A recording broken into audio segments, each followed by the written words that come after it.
So we'll start off talking about some of the materials that we need to use during our home brewing process. First of all, we need to make sure that we have our cleanser and our sanitizer. We are using the 5-star products today. We have a 5-gallon brew pot, which we'll use with lid. And on the inside, there are marks marking each gallon. You can see at the very top of the pot is 5 gallons. We have our wort chiller. We have a reusable nylon bag, which we'll use for steeping our specialty grains and then afterward to steep our hops. We have some tongs. I have a stirring spoon. I have a thermometer and a specific gravity reader. I have an ounce scale if needed to break open pellet hops and measure them out. I have a hose that fits onto my kitchen sink. Helps us get water where we need it to go. I have a siphon which helps us transfer liquid from one place to another. And then I have our first fermentation bucket is the ale pail. You can see it has the gallon marks on the side, and it also has a thermometer strip. On top is the lid, and then holds the bubbler. Over here is our glass carboy. This will be our second fermentation vessel. It also has a thermometer strip on the side. Has a place for the bubbler to go on top. We also have a handle for it, so it's easy to move around. Then after our second fermentation, we'll move it into our 5-gallon Cornelius keg. I recommend the ball lock instead of the pin lock. So this is the basic setup for our homebrew process. We'll get started.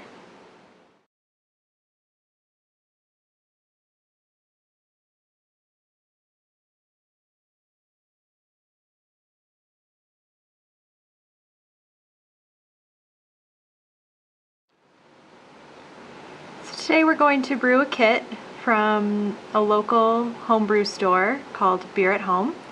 It's an amber ale. It's called Easy Bike. It comes with instructions. So this is kind of an ingredient list for the Easy Bike.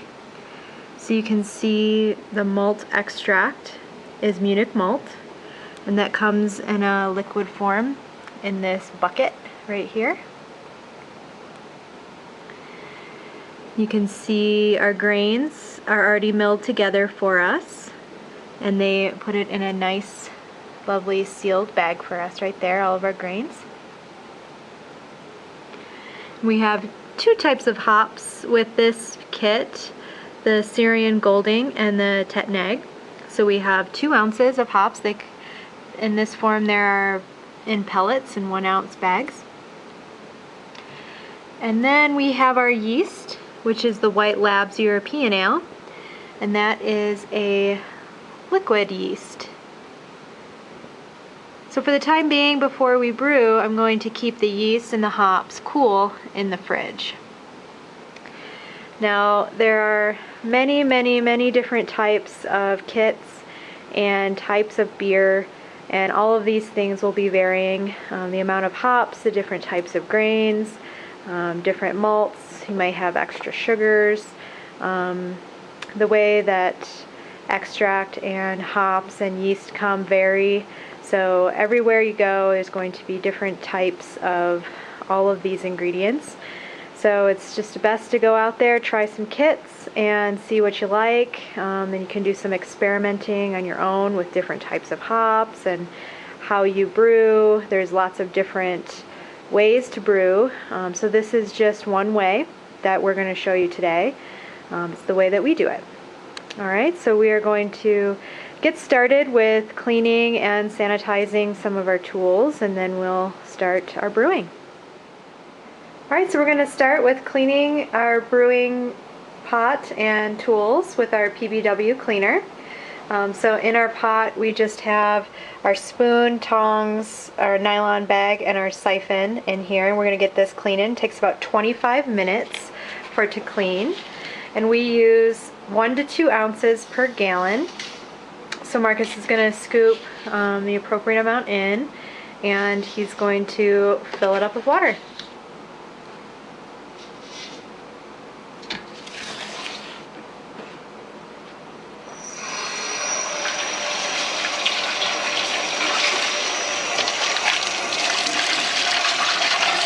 You can see we're using our hose attachment that goes to our kitchen sink.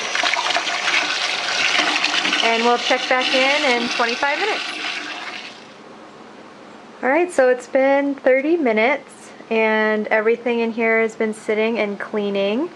And now Marcus is going to reuse this cleaning water and siphon it into the ale pail, which has our lid, our wort chiller, and our bubbler in there right now. And we're going to add the thermometer once we get it full. So right now it's just siphoning the cleaning solution into the ale pail, and once it is done we will start rinsing out all of these things in here. So we siphoned off all the cleaning solution into the ale pail and we topped it off. So now this can sit for 25 to 30 minutes to get clean. We also have the bubbler in there, and we'll also put the thermometer gently in there to clean. And all the while Marcus is rinsing out the brew pot and all of the stuff that was in the brew pot, which was the nylon bag and the spoon and tongs. We'll get ready to brew. Alright, so we have our brew pot nice and clean, and Marcus filled it up with 2 gallons of water and put it on the stove.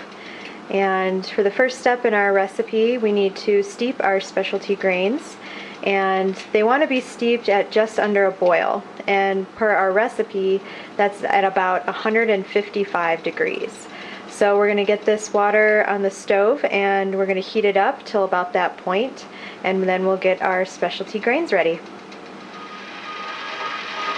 So we've been waiting for our water to heat up to the 155 degrees that we've been waiting for, but it has been about 25 minutes, so the cleanser is done doing its job in the ale pail.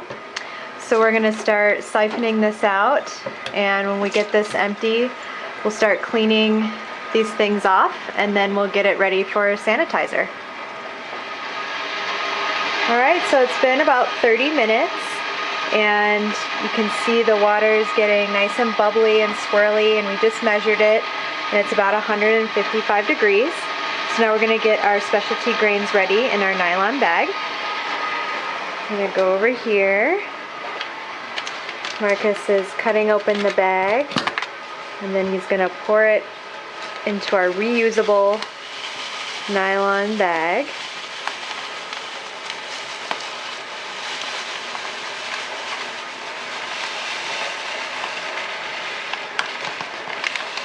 And for our recipe, we want this to be steeping at about the 155 degree mark for about 30 to 45 minutes.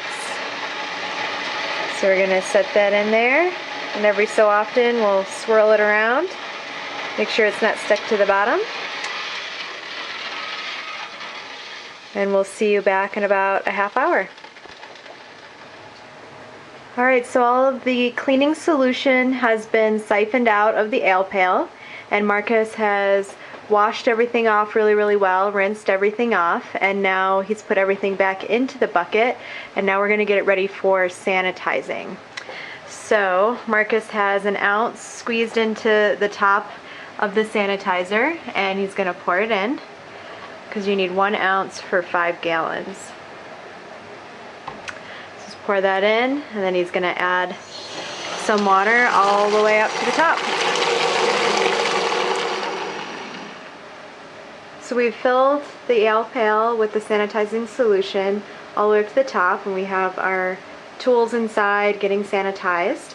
We're just going to let this sit while the specialty grains are finishing up steeping. Let's go take a peek at those. You can see that it is pretty hot, but it's not boiling. And so we are just at a nice hot steep with our specialty grains. And we'll come back when it's been 30 to 40 minutes of it steeping. So it's been just over 30 minutes, so we're going to take our specialty grains out. Marcus is going to squeeze the lovely juices out of it.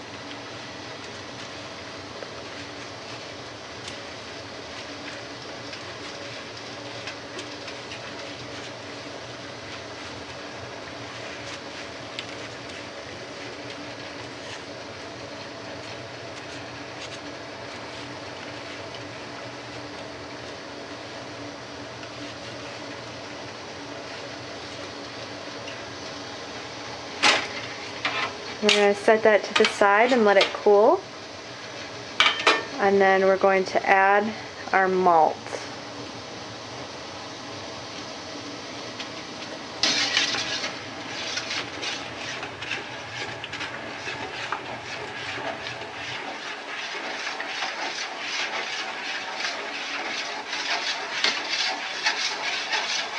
We're going to keep adding it and stirring it until it's all in. And then we're going to turn the heat up, and we want to bring this to a boil. And at that point, we'll start adding our hops. So the malt has been added, and we've turned up the heat, so we want to bring this up to a full boil now. And at this time, we're going to drain, we're going to siphon the sanitizer water out of here. We're going to put a little bit into a side bucket so we can put some of our utensils in it. And then we're going to siphon the rest of it out. We're not going to rinse this out. We're just going to dump it out, siphon it out, and let it air dry. So hopefully by the time our boil is done, everything is air dried and sanitized. So our malt mixture is getting close to a boil, so I took my hop pellet packs out of the fridge along with the yeast, because we want the yeast to be up to room temperature by the time we use it. And for this particular recipe, we're only using 2 different types of hops. One hop is going to be steeping for the full 60-minute boil, and then the second hop is just going to go in for the last 10 minutes. Hops that are used for longer periods of time are usually called bittering hops, and hops that are in for a less amount of time at the end of the boil are called aromatic or flavoring hops.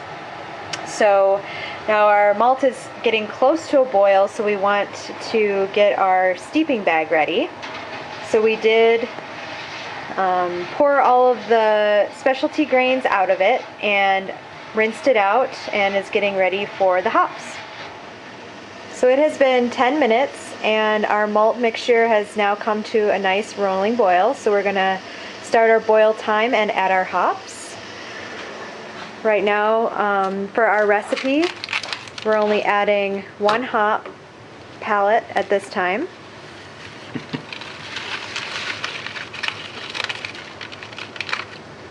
And this is going to stay in for the full boil.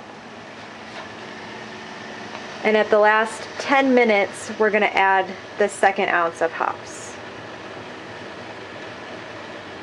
And for this particular recipe, we boil for 60 minutes.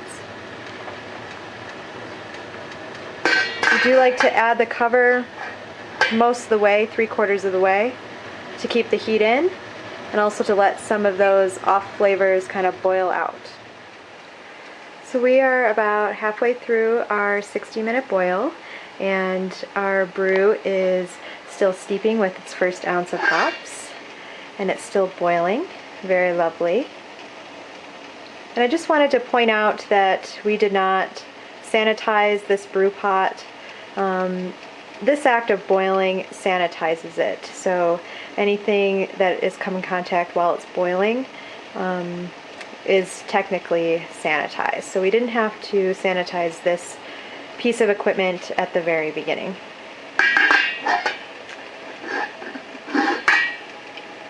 Some of our other equipment that we do need sanitized, we dumped the solution out and we just let it air dry. So the time our 60-minute boil is done, everything should be nice and dry and sanitized. And we also saved a little bit of the sanitizer solution to have some of our tools sitting in as we need it. Keep it nice and clean. Alright, so we're at 50 minutes. So now we're going to add our second ounce of hops for the last 10 minutes of the boil.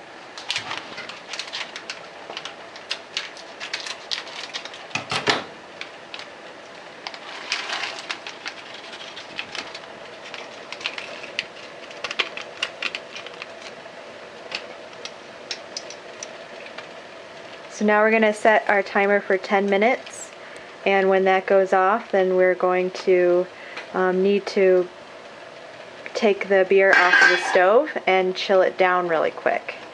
And to do that, we're going to use our wort chiller, which we have set up over here. So we've connected it to the sink, and we have it kind of conveniently set up and ready to go. That way we're not kind of fumbling around, because we want to chill down the wort as quickly as we can.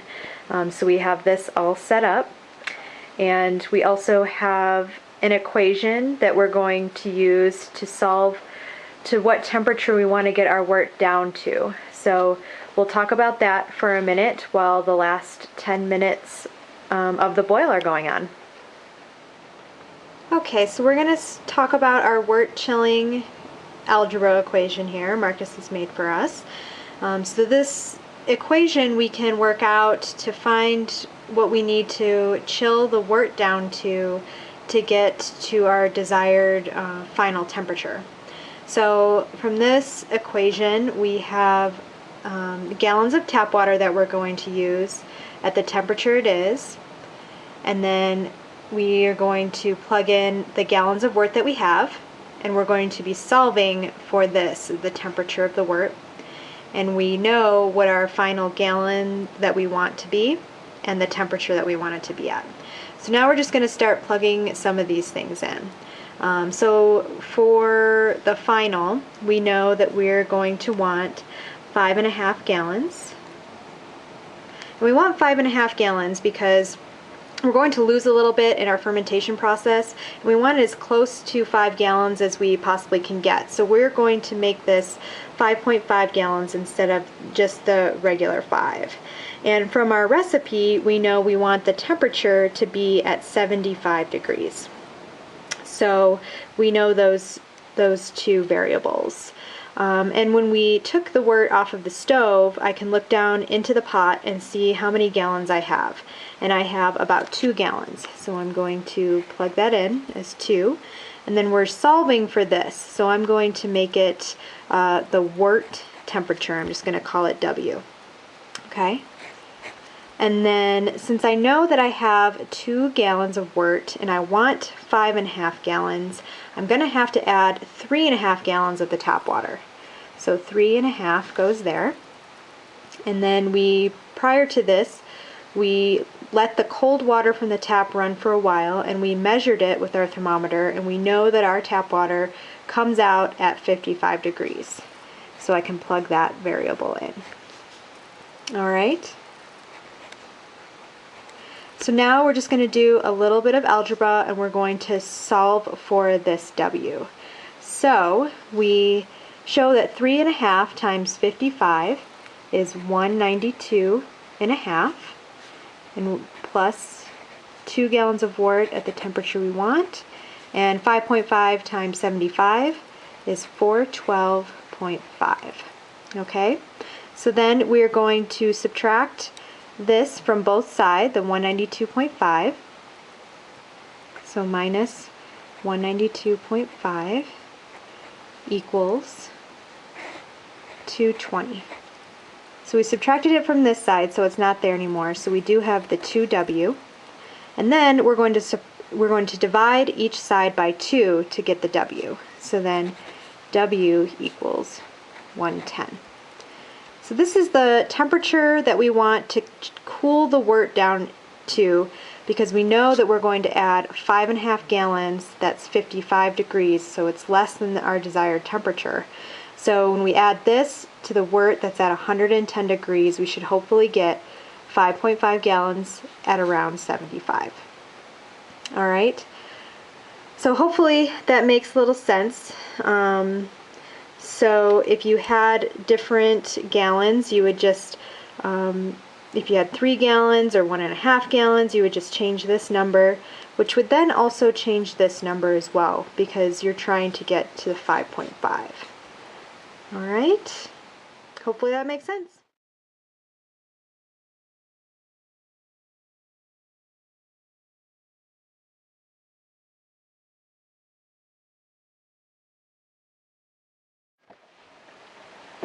Alright, so our 60 minutes is up and our boil is done. So we are going to take this off of the stove and we're going to try and chill it down as quickly as we can. And from our previous equation that we went over, we know now that we want to chill this down to our 110 degrees. So Marcus is getting the wort chiller going, and basically how it works is the cold water goes through one of the hoses, goes through the coil, and then out another hose into the sink, rapidly cooling down the wort. So while this is cooling, Marcus is going to grab his thermometer and watch the temperature, and when it gets down to 110, we will take the wort chiller out and add it to our fermentation pail. So Marcus made a good point in saying that we don't want to put our thermometer in right away. We do want the wort chiller to work for a few minutes because we don't want to bust our thermometer in our super hot wort. So he did wait a few minutes before he put his thermometer in. And now he's just kind of checking it randomly, and we will let you know when we get down to our 110 degrees. Okay, so we're at our temp. So Marcus is going to take the hot bag out and set it to the side. We're going to take our wort chiller out, put it to the side. We're going to take our ale pail lid off. And we're going to pour the wort into the fermentation bucket. So now we're at our 110 degrees, and now we're going to add cold water from the tap. We're going to try and avoid any contamination while we can.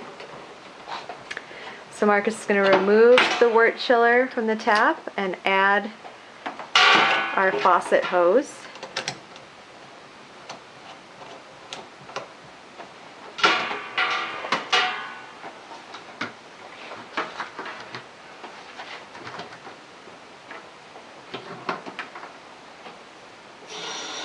And then we're going to make sure that we're using our cold water, and we're going to fill up the bucket to about 5.5 gallons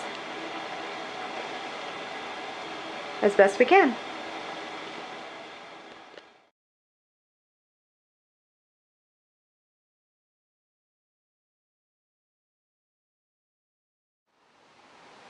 Alright, so now we have 5.5 gallons approximately in our fermentation bucket, and now we're going to add our yeast.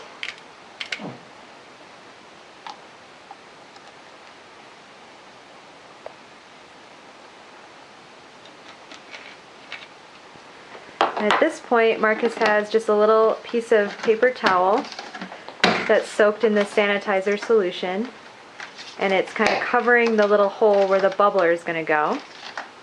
It's going to put the lid on nice and tight. And at this point, we want to aerate the yeast. So we want to shake everything up.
And then we're going to put our bubbler in.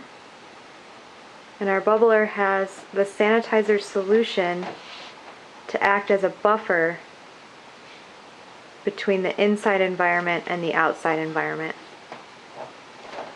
And we'll just kind of clean her up a little bit, and we'll find her a spot to live for the next 7 to 9 days to ferment. So we moved our fermentation bucket into a room. It's out of the sunlight and kind of near a register to try and keep it warm. We want to keep our wort at above 70 degrees, 75 is ideal. So right now we are at day 3, and you can see we get some bubbles coming in our bubbler. It took about 24 hours for the bubbler to start bubbling. The yeasts take about that long to wake up and get acclimated to where they are and start eating sugars. When they eat the sugars, they produce alcohol and gas, and so we need the bubbler to relieve pressure from inside the vessel, but also to not allow any outside air to get in. On day 2, we had a lot of activity, and this was bubbling like crazy, and it actually did bubble out most of the sanitizing solution, so we did have to add a little more. So just keep an eye on that, and make sure you keep some sanitizer solution in there. And we just kind of keep it lightly wrapped with a towel and near a register. You can see from our thermometer strip we're around 72 degrees, which is perfect.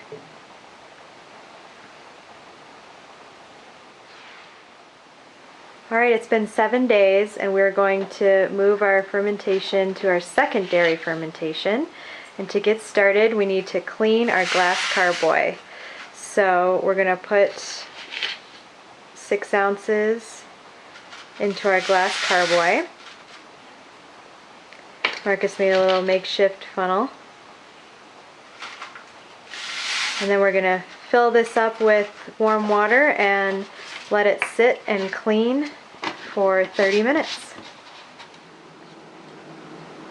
So Marcus cleaned out the carboy really well, and he added the sanitizer solution and filled it up with warm water. You can see our siphon is in the carboy along with the end of the hose down inside, and he pumped it a few times to get the sanitizer solution inside the siphon to get that clean. We'll let this sit for 5 to 10 minutes, and then we will dump it out and let it air dry. We will save a little bit of it in a little bucket and put our top to the carboy and then our bubbler in there once we need it. The carboy is now done drying and is now sanitary. We brought the ale pail in from the other room, and Marcus took the bubbler off the top and just kind of rinsed it out in our sanitizer solution. And over here we have our siphon and the top of the carboy with the bubbler on there ready to go. And when we put the siphon into the ale pail, there's a little knob on the bottom here that will keep the particulates in the bottom of the ale pail from getting into the siphon.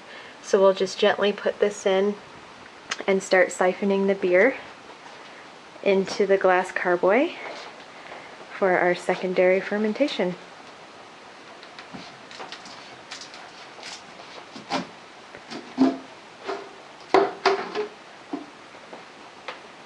We're going to try and not take the lid all the way off, just to try and keep any particulates from getting in there.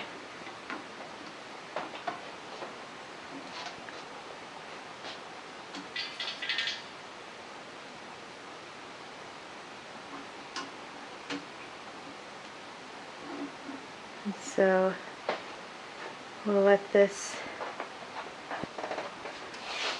start draining into our glass carboy. Alright, we've racked over our beer from the ale pail to our glass carboy for secondary fermentation. You can see we have the lid on with our bubbler, and during this process we're going to give it some more time for the yeast to settle out. As you can see, it's very cloudy right now. So we'll let this sit for another 7 days and then we'll rack it over into the keg. Just to show you guys, inside the ale pail we have a nice ring of yeast from the top, and then there's a nice layer of sludge at the bottom, which is basically spent yeast. So every time we rack it over into a new vessel, we're going to get a little bit more clarity. Alright, our beer has been in secondary fermentation for 7 days. We're going to get ready to get it in the keg. As you can see, we have it covered because we don't want the light to react with the beer inside the glass. So we want to make sure that it is covered up and no light can hit it. We also want to make sure that it's warm. We do want it to stay between that 70 and 75 mark. For us right now, we do need to have it kind of near the register. And as you can see, we're at about the 70 to 73 range, so that's great. And the beer's looking really good. So we're going to go get our keg ready to rack it over to the keg. Here is our 5-gallon Cornelius keg we're going to use. We want to make sure that it's clean and sanitized, just like we did with our second fermentation carboy. We've already put the cleaning solution in and let it sit for 30 minutes, and we rinsed out the keg really well. Marcus put in the sanitizer solution and it's been sitting for about 10 minutes. So we're going to use our siphon and siphon the sanitizer solution out of the keg, and then we'll let it air dry, and then it'll be ready to rack our beer over. So here's the rest of the kegging system.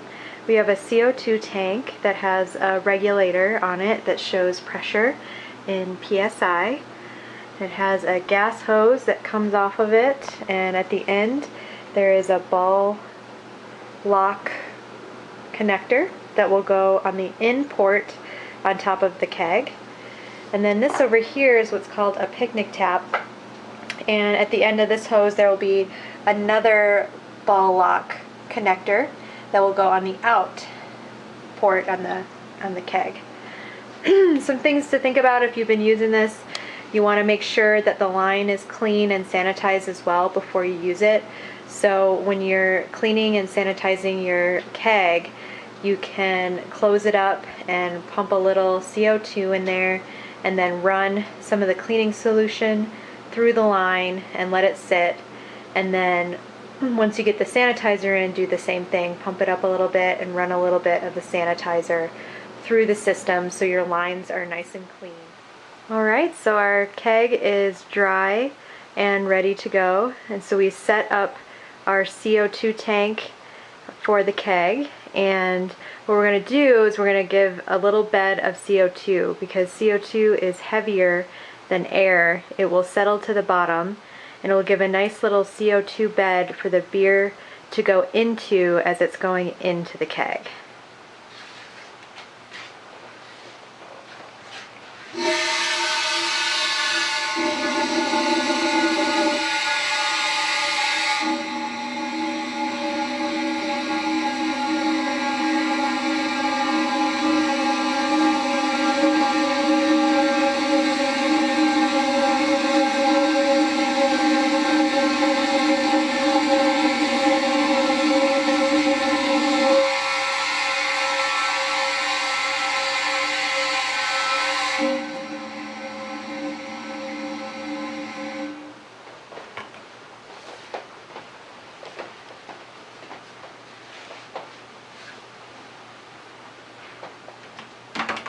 Alright, so we got our siphon ready, and we're going to take our lid off. And we still have just a little bit of sanitizer residue in our siphon, so the very first little bit we're going to pour off. And then after just a little bit of pour off, then you can take your sample for your specific gravity reading, or if you want to have a taster.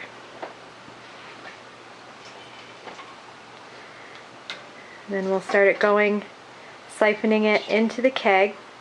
We want to try to avoid aerating the beer at this point. We want it to be going onto the side, so it's just gently going down into the keg.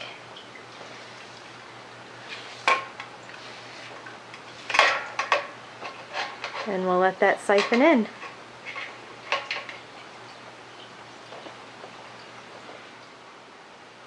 Alright, so our keg is full.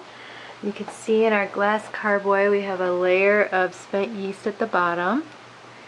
And now we're going to purge the oxygen from the keg. So what we're going to do is we're just going to put a little bit of CO2 in at a time, and then there's this little pressure release valve there at the top, and we're going to let it out. I'm going to do that a few times.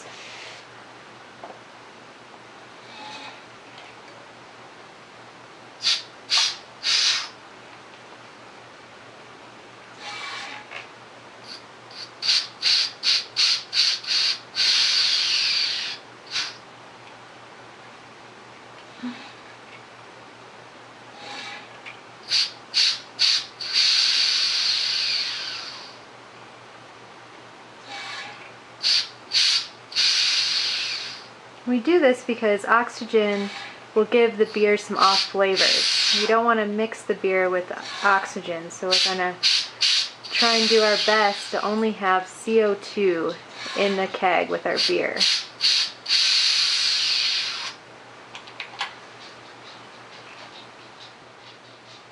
Alright, so now we're done purging the tank. Now we're going to pump up the CO2, and then we're going to give it a little shake. So he's got it pumped up to about 20, and you can see how the beer is taking up that CO2 and giving it a shake.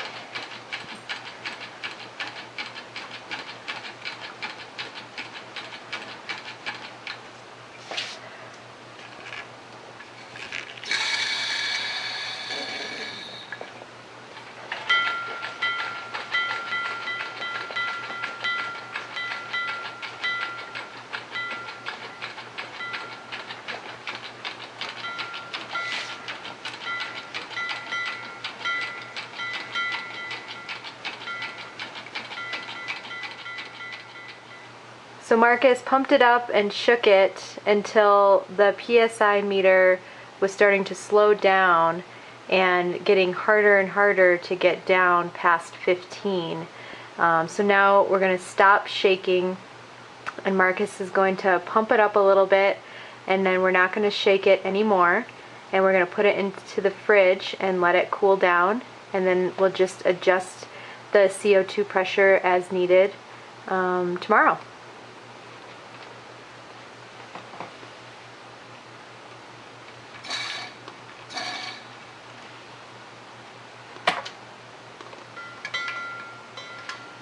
And into the kegerator we go. So here is our wine fridge that we've converted into a kegerator. We drilled a hole in the top and made our own tap tower. And this is a wine fridge, and we just keep it at the coldest setting, and it does really well with keeping the beer cold. The beer's been in here overnight, and as you can see, the PSI has gone from about 30 to about 12. So the CO2 is getting infused in the beer, causing the PSI to go down. So we're going to pump this up a little bit more to let it infuse, maybe to about the 20 or 25, and then we'll let it sit again all day, get cold and bubbly. You can see our beer line comes out from the top of the keg, and this is where our out ball lock connector is.